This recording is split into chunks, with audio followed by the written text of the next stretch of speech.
Hi there, everybody. I'm going to read an excerpt from The Stonecatchers. The Stonecatchers is a story about the aftermath of a school shooting. So the story opens with four people in a community college classroom, and they're trying to hold the shooter out of the classroom. And when the shooter bursts through, they attack him in an attempt to disarm him, but in an attempt to disarm him, they actually end up kind of getting into that frenzy and killing him.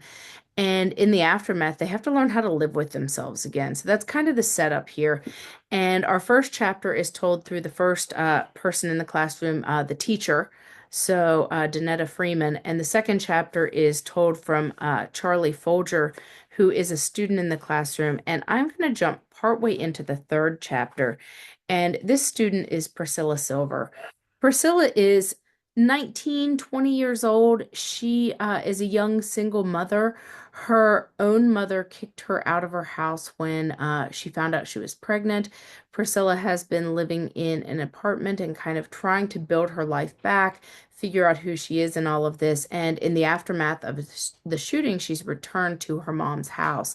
And her mom is kind of domineering and trying to say, hey, you can stay with me if you talk to the cameras. Somebody has to talk to the cameras. And she's enlisted her daughter to be that person who's going to talk to the cameras. And this scene is when her mom kind of releases her on on the news cameras right at Brickton Community College.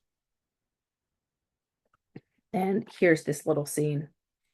Her mom pulled the blazer straight, buttoned it across her middle, and then propped Rhonda in Priscilla's arms. You looked perfect. The baby had a bow tied around her hairless head, one Priscilla's mom had found in a bag of Christmas decorations she kept in the attic. She kept grabbing at it with her sticky hands, and Priscilla kept pulling them away. Priscilla's toes were pinched in her mom's tiny shoes, the heel so high it felt like she might tip over. Her mom turned her toward the row of news vans that hugged BCC's campus. Priscilla felt sick at the sight of the gathered crowds and police. She'd never actually thought past the getting ready part, wasn't prepared to talk about what had happened. She closed her eyes. I can't do this. Her mom blanched and grabbed her arm, turning her around and stepping inches from her face.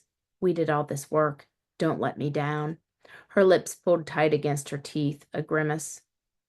Priscilla had let her mom down plenty in the past year. She wasn't sure the relationship would survive another disappointment. She took a deep breath, forced her knees to stop shaking, and raised her chin. Her mom smiled, the light returning to her eyes. That's my girl. It was what Priscilla needed to walk toward the closest news van. A woman with hair almost as big as Priscilla's stood beside a cameraman. Both of them looked tired. The reporter's makeup barely covered dark circles under her eyes. I'm Priscilla Silver, she said, so quiet the woman didn't hear. She tried again louder. I'm Priscilla Silver. I survived the shooting. The woman turned, a blank look immediately replaced by a warm smile and a hand on Priscilla's shoulder. Priscilla Silver, the woman said.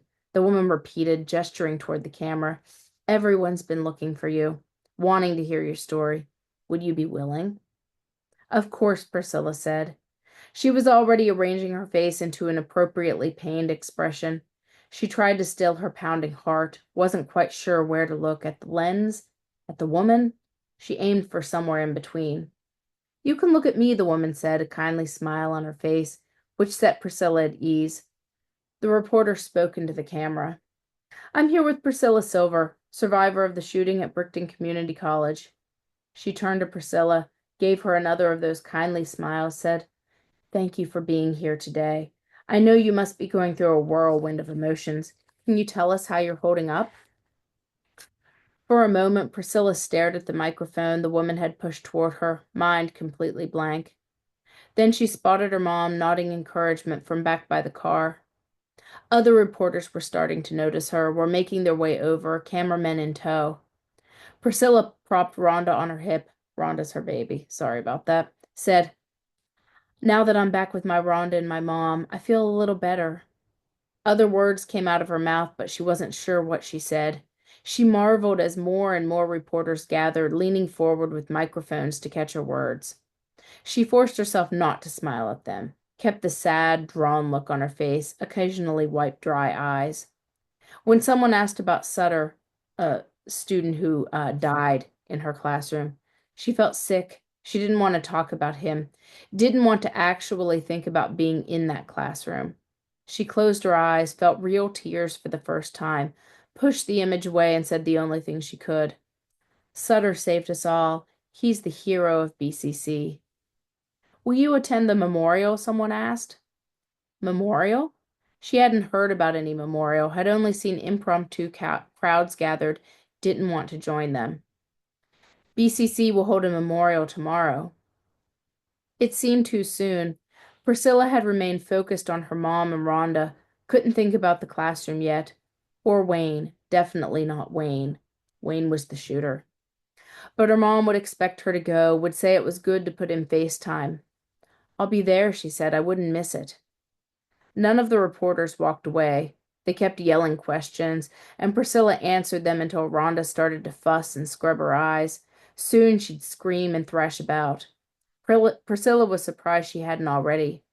Hell child, she called the baby when they were home alone, and her face turned red and she threw herself backward on the floor. Then Priscilla closed Rhonda's bedroom door and walked outside.